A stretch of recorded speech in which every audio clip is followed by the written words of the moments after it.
Hey, what's up YouTube? Today I'm going to unbox and review both pairs of the latest Nike Off-White Air Force One collab and one of Virgil Abloh's last projects before he passed away. So hang with me for a few minutes. I'll show you all around both colorways and give you my honest, unbiased opinion. But before I do, I ask that you please like and subscribe if you're feeling the content and click that notification bell to stay updated on my latest videos. It's completely free and it would really help my channel. Okay, let's get started.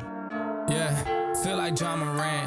2022 officially marks the 40th anniversary of the Air Force One. They originally dropped in 1982 as a basketball sneaker, and over the years they have become one of the most iconic lifestyle sneakers in the world.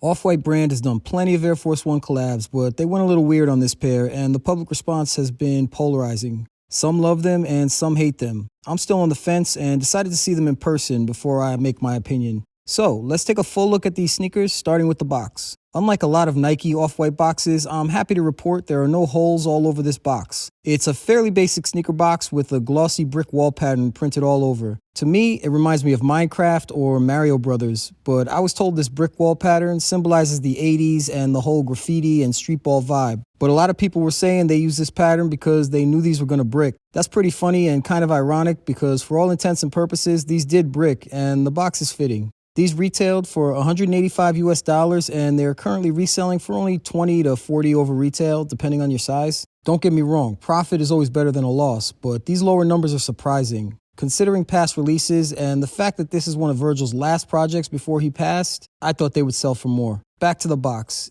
It seems a bit larger than your average shoebox. That's probably to compensate for those controversial spikes on the front. You have Off-White Nike text on the top and standard Nike labels on the side. The white pair is called White Clear White, and the black pair is called Black Clear Black. When you open them up, it's a pretty cool experience. You have this powder blue tissue paper and a bunch of that step and repeat Off-White hibbity hoopla. But overall, it looks good. You also have this bright green interior with more Nike Off-White branding. On both interior sides of the box, you have text that reads, "This End Up." I'm a sucker for fun packaging, and to me, this fits the bill. I know it sounds stupid, but creative packaging can make me like a pair of kicks more than I normally would have. I'm sure some of you can relate. When you pull the kicks out, the first thing you notice is they're heavier than a standard pair of AF1 mids. The next thing you notice is the large spikes all over the front and medial midfoot. Virgil has used this style before on multiple collabs like the Terra Kiger, the Vapor Streets, and the Waffle Racer. I always thought it was interesting, but I was never completely sold on them. On this collab, they doubled down and have them sticking directly out of the front midsole. It's a crazy thing to see when you look down while walking. It's a little more subtle on the white pair, but still impossible to miss. They also added this thick brick of rubber with more spikes on the medial part of the midfoot. It's weird, unexpected, and completely out of place. I believe this midfoot brick and the front spikes are completely for aesthetic purposes only, but if you know something I don't know, please educate me in the comments below.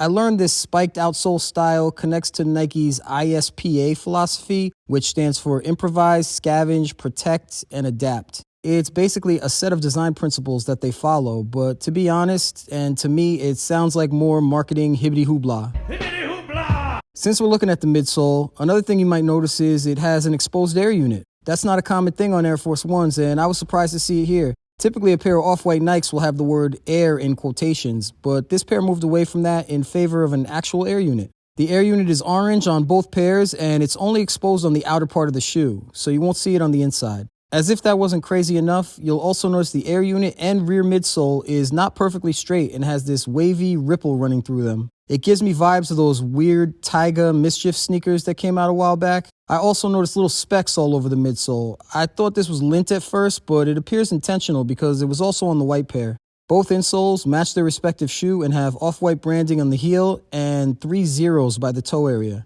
Working your way to the upper, you have a lightweight, airy mesh, and if you look closer, you could see sort of a wood grain style pattern. It has some internal support around most of the sneaker, but on the toe box, it's slightly transparent with no reinforcement. So technically, if you're wearing socks with patterns, it will be noticeable. I love that they're not using leather, but I don't like this material on the toe box, and I think it will start to get misshapen after a few wears. Working your way up the sneaker, you have your standard laces and your typical Off-White decorative second pair, held in by flywire. Nike says Virgil purposely kept the decorative laces simple so individuals can get creative and lace them in their own way. You have your standard Off-White Nike text on the medial side of both pairs. Attached to the left of both pairs is your standard zip tie in that iconic Off-White orange. I think this tag contrasts well with both pairs, but if I decided to keep these, I'll probably remove it. To each their own, but in my opinion, there's more than enough going on here. On either side of both shoes, you have a transparent, lenticular feeling swooshes that look like they were just stitched in by hand and almost look like they're about to fall off.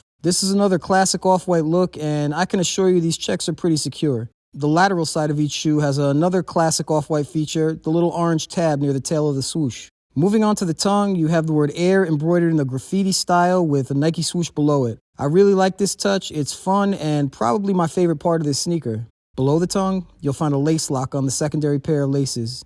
This is not really functional, but I always love a good lace lock. Like all Air Force One mids, you have the non-removable strap that's held in place by a Velcro fastener. Regarding size, these fit like every other pair of AF1s. If you've ever worn a pair, they typically run slightly big, and most will suggest to go down half a size. I always go true to size to make room for my force fields in the toe to avoid creasing. On foot, these feel okay. The spikes take some getting used to, and they make your foot kind of point up, which I really don't like. I imagine after wearing these for a while, those spikes might start to wear down, or you could probably just take a razor blade and simply cut them off. Either way, this is a very weird look with a very unconventional feel on foot. Normally, I like chunky kicks, but on these, all of the chunk seems to be right up front. And for me, it's visually throwing off the balance. I've heard a lot of reviewers say this is something you put on display as an art piece, but not something you wear. I can respect that considering they are fun to look at, but for me, kicks are meant to be worn, and if I don't like the fit, I'm not sure I could keep them. I've been on the fence regarding which colorway I like better. I like the white pair because it's subtle, but I also like the black pair because it has a strong contrast between the black and fluorescent colors. After a bit of consideration, I think I like the white pair better. That's just my opinion, but who cares? In conclusion, I respect the packaging, the deconstructed vibe, the fact that they're not using leather, and all the crazy touches they added. I really do respect the creativity, but just adding a bunch of unique touches to an iconic shoe doesn't automatically make these a dope pair of sneakers, and for me, there's just something off about them. That being said, I do believe these can be a fire pair of kicks for the right person who knows how to pull them off. For that person, these could be a lot of fun, but unfortunately, I'm just not that person. Regardless, it was fun reviewing these. I always love cool and interesting kicks, especially from brands like Off-White who always push the envelope. That's my video on the latest Nike Air Force One Off-White collab. I hope you liked it. If you did, please click the like button, please subscribe, and hit that notification bell to stay up to date on my latest videos. You could always check me out on Instagram at E21Life. I'm always posting random content there. As always, thank you all for watching. I really appreciate it. And until next time, stay safe, everyone. Peace. Yeah, feel like John Morant. Need a triple double. Told him check the stats. Yeah, I got a couple. I don't drop the ball. Now I never fumble. I'm the MVP. Now I feel like Russell. Feel like John Morant. Need a triple double. Told him check the stats. Yeah, I got a couple. I don't drop the ball. Now I never fumble.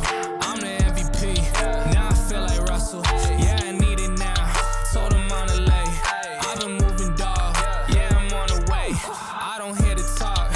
Don't care what they say. I don't got no patience. I can't ever wait. I've been trying to get it. Running up all these digits.